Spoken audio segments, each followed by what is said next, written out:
Hello friends, welcome to our channel. வரலாற்று சாதனை படைத்த இந்திய அண்டர்-19 கேப்டனை பற்றி இந்த பதிவில் பார்க்கலாம். 2024 அண்டர்-19 ஆசிய கோப்பை கிரிக்கெட் தொடரில் இந்திய அணியோட கேப்டன் முகமது அமான் 12 ஆண்டு சாதனை ஒன்று முறியடிச்சிருக்காரு. ஜப்பான் அணிக்கு எதிராக இந்திய அணி ஆசிய கோப்பை ஒருநாள் போட்டியில் அவர் அபாரமாக ஆடி சதம் அடிச்சிருக்காரு. இதன் மூலம் அண்டர்-19 ஒருநாள் போட்டியில் அதிகபட்ச ரன் குவித்த இந்திய கேப்டன் அப்படிங்கிற சாதனையை முகமது அமான் செய்திருக்காரு. 2024 அண்டர்-19 ஆசிய கோப்பை தொடரில் இந்திய அணி முதல் போட்டியில் பாகிஸ்தானோட தோல்வியை சந்திச்சிருந்தாங்க. இந்த நிலையில் ரெண்டாவது போட்டி ஜப்பானோட விளையாண்டாங்க. அந்த அணிக்கு எதிரான முதல் பேட்டிங் செஞ்ச இந்திய அணி அதிரடியாக ரன் சேர்த்தாங்க.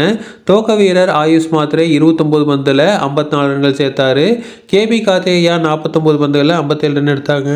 கேப்டன் முகமது அமான் 4ஆம் வரிசையில் இறங்கி 118 பந்தில் 122 ரன்கள் சேர்த்தாரு. கடைசி சில ஓவரில் அதிரடி ஆட்டம் ஆடிய ஹார்திக் ராஜ் ஆட்டம் இழக்காமல் 12 பந்தில் 25 ரன்கள் சேர்த்திருந்தார். இந்திய அணி 50 ஓவரில் 6 விக்கெட் இழப்புக்கு 339 ரன்கள் எடுத்திருந்தாங்க. இந்த போட்டியில் 122 ரன்கள் எடுத்ததன் மூலம் அண்டர்-19 ஒருநாள் போட்டியில் இந்திய அணிக்காக அதிக ரன் குவித்த இந்திய கேப்டன் அப்படிங்கிற சாதனையை முகமது அமான் செஞ்சிருக்காரு. இதுக்கு முன்னாடி 2012 ஆசிய கோப்பையில் இந்திய அண்டர்-19 கேப்டனாக இருந்த உன்முக் சந்த் அப்போது பாகிஸ்தானுக்கு எதிராக 121 ரன்கள் எடுத்திருந்தார். அதே தொடரில் இலங்கைக்கு எதிராக 116 ரன்கள் எடுத்திருந்தார். அந்த ரெண்டுமே அண்டர்-19 இந்திய கேப்டன் அதிகபட்ச ரன்களாக இருந்துச்சு. அந்த சாதனையை இப்போ முகமது அமான் முறியடிச்சிருக்காரு.